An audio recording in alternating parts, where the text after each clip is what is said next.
बहुत पुराने समय की बात है। उत्तर दिशा में एक अत्यंत समृद्ध और सुंदर नगरी थी जिसे महाराज विक्रमादित्य शासित करते थे। विक्रमादित्य एक धर्मनिष्ठ, दयालु और न्यायप्रिय राजा थे। उनकी प्रजा उनके न्याय और धर्म पालन से अत्यंत संतुष्ट थी। वे पापियों और अपराधियों के प्रति कठोर और निर्दयी थे और उनके शासन में चोरी, लूटपाट और हिंसा जैसी घटनाएं न के बराबर थीं। महाराज की एकमात्र पुत्री राजकुमारी पद्मावती अपनी अद्वितीय सुंदरता और गुणों के लिए पूरे नगर में विख्यात थी। जब पद्मावती युवावस्था में पहुंची तो राजा को उसके विवाह की चिंता सताने लगी। उन्होंने अपनी पुत्री के लिए एक योग्य वर की तलाश शुरू की, लेकिन वर्षों बीत जाने के बाद भी उन्हें कोई उपयुक्त वर नहीं मिला। इसी बीच एक दिन एक दिव्य साधु उनके राज्य में पधारे, जो भूत और भविष्य देखने की अद्भुत शक्ति रखते थे। महाराज विक्रमादित्य ने उस साधु का बड़े ही आदर सत्कार के साथ स्वागत किया। उन्होंने साधु को आसन दिया, हाथ जोड़कर उनका अभिवादन किया। साधु उनकी इस विनम्रता और आतिथ्य से अत्यंत प्रसन्न हुए और राजा को आशीर्वाद देते हुए कहा, हे राजन, मैं तुम्हारी सेवा से प्रसन्न हूँ। जो भी इच्छा हो निसंकोच मुझसे पूछो, मैं उसे अवश्य पूरा करूंगा। महाराज विक्रमादित्य अपनी प्रजा के प्रति कर्तव्यनिष्ठ और न्यायप्रिय होने के साथ साथ अपनी पुत्री पद्मावती के लिए भी अत्यंत चिंतित रहते थे। उन्होंने जीवन में अनेक प्रकार के ऐश्वर्य और वैभव प्राप्त किए थे, लेकिन उनके मन में अपनी पुत्री के विवाह को लेकर एक अज्ञात पीड़ा थी। हे मुनिवर, मेरे पास राज्य, धन धान्य, हाथी घोड़े और अनगिनत ऐश्वर्य हैं, लेकिन मैं अपनी पुत्री के लिए योग्य वर नहीं खोज पा रहा हूँ। हर पिता की यही आकांक्षा होती है कि उसकी पुत्री का विवाह एक ऐसे व्यक्ति से हो जो उसे सुखी और सुरक्षित जीवन प्रदान कर सके। कृपया मेरी इस समस्या का समाधान करें।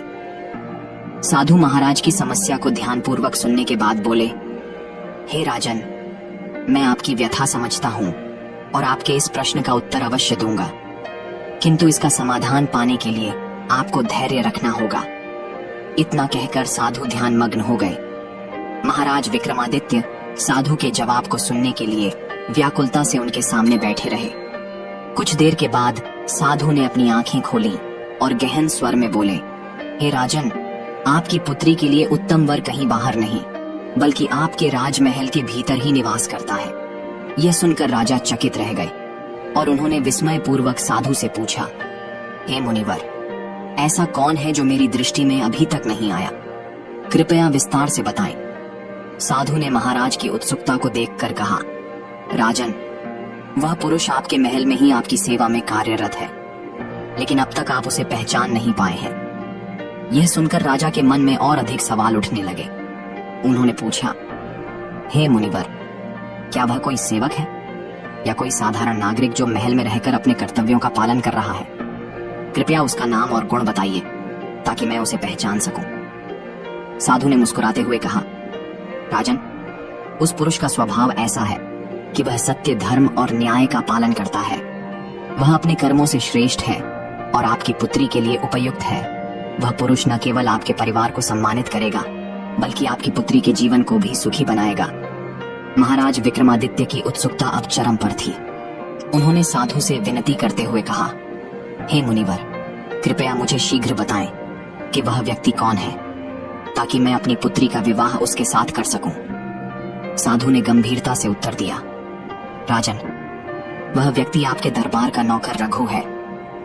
महाराज विक्रमादित्य साधु की बात सुनकर गहरे आश्चर्य और क्रोध से भर उठे। यह विचार कि उनकी पुत्री पद्मावती का विवाह महल के एक साधारण नौकर रघु के साथ हो सकता है, उनके गर्व और प्रतिष्ठा पर चोट कर। रघु उनके महल में निष्ठापूर्वक सेवाएं दे रहा था, लेकिन वह एक गरीब परिवार से था। राजा को यह सोचकर और अधिक क्रोध आया कि कोई साधु जो विद्वान प्रतीत होता है ऐसी बात कैसे कह सकता है। उन्होंने साधु से कहा, हे मुनिवर, आपसे अवश्य कोई भूल हुई है। मेरी पुत्री अत्यंत सुंदर और गुणवान है, भला उसका विवाह एक साधारण नौकर से कैसे हो सकता है? कृपया फिर से भविष्य देखें। साधु ने शांत स्वर में उत्तर दिया, राजन, मैंने जो देखा वही सत्य है। आपकी पुत्री का विवाह रघु के साथ होगा और यह भाग्य का लेखा कोई बदल नहीं सकता। इतना कहकर साधु वहां से चले गए। साधु के जाने के बाद राजा विक्रमादित्य का क्रोध और चिंता बढ़ गई। उन्होंने सोचा, अगर मैं रघु को अपने राज्य से निकाल दूं, तो यह भविष्यवाणी असत्य हो जाएगी। यह विचार आते ही राजा ने रघु को अपने पास बुलाया। रघु, जो राजा के प्रति अत्यंत समर्पित था, तुरंत उनके सामने उपस्थित हुआ। राजा ने क्रोध में कहा, रघु, अब तुम मेरे राज्य से निकल जाओ और फिर कभी मेरी आंखों के सामने मत आना। रघु ने विस्मय और दुख के साथ पूछा, महाराज, मुझसे क्या भूल हुई है? मैंने सदैव अपनी निष्ठा से आपकी सेवा की है। कृपया मुझे बताएं कि मैंने कौन सा अपराध किया है। राजा ने कठोर स्वर में उत्तर दिया, तुमने कोई अपराध नहीं किया, लेकिन अब मैं तुम्हें अपने राज्य में नहीं देखना चाहता। तुम्हें तुरंत यहां से चले जाना होगा।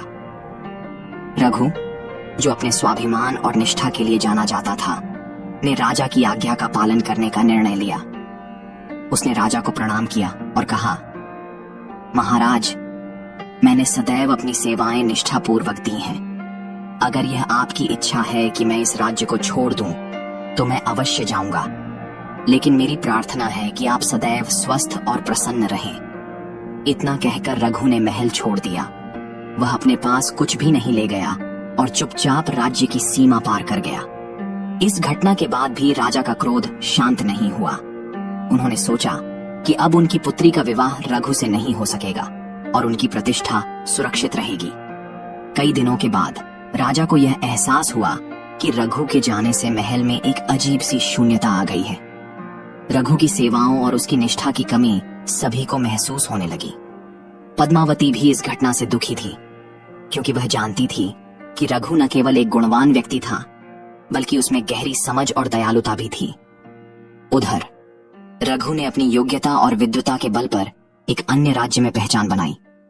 समय बीता और राजा विक्रमादित्य को यह महसूस हुआ कि साधु की बातों में सत्य था। भाग्य ने जो लिखा था वह सच होकर रहेगा। आखिरकार राजा ने अपनी पुत्री के सुख के लिए रघु को पुनः बुलाने का निर्णय लिया और स्वयं उससे क्षमा मांगी। रघु और पद्मावती का विवाह संपन्न हुआ और यह विवाह एक मिसाल बन गया कि सच्चे गुण और निष्ठा किसी भी सामाजिक बंधन से ऊपर होते हैं। रघु और पद्मावती का विवाह संपन्न होने के बाद महल में उत्सव का माहौल छा गया। राजा विक्रमादित्य, जिन्होंने शुरुआत में इस विवाह का कड़ा विरोध किया था, अब इस निर्णय से संतुष्ट थे। उन्होंने महसूस किया कि रघु का चरित्र, ज्ञान और सेवा भाव वास्तव में उसे एक योग्य वर बनाते हैं। विवाह के बाद रघु ने न केवल महल के सभी लोगों का दिल जीता, बल्कि उसने अपनी योग्यता और बुद्धिमत्ता से राज्य के प्रशासन में भी योगदान देना शुरू किया। पद्मावती और रघु का रिश्ता स्नेह और समझ से भरा हुआ था और यह जोड़ा पूरे राज्य के लिए एक प्रेरणा बन गया। समय बीतता गया और रघु की बुद्धिमत्ता और दूरदृष्टि से राज्य को नई ऊंचाइयों पर ले जाया गया। राजा विक्रमादित्य ने धीरे धीरे रघु को अपने सबसे भरोसेमंद सलाहकार के रूप में मान्यता दी। रघु ने अपनी विनम्रता कभी नहीं खोई और हमेशा अपनी सेवाओं को राजा और प्रजा के कल्याण के लिए समर्पित रखा। साधु की भविष्यवाणी के सत्य होने का असर पूरे राज्य पर पड़ा। लोग यह समझने लगे कि भाग्य और कर्म की भूमिका कितनी महत्वपूर्ण होती है। राजा विक्रमादित्य ने एक दिन रघु को बुलाकर कहा, रघु, तुमने यह सिद्ध कर दिया है कि सच्चे गुण और चरित्र किसी भी परिस्थिति में सम्मान के हकदार होते हैं।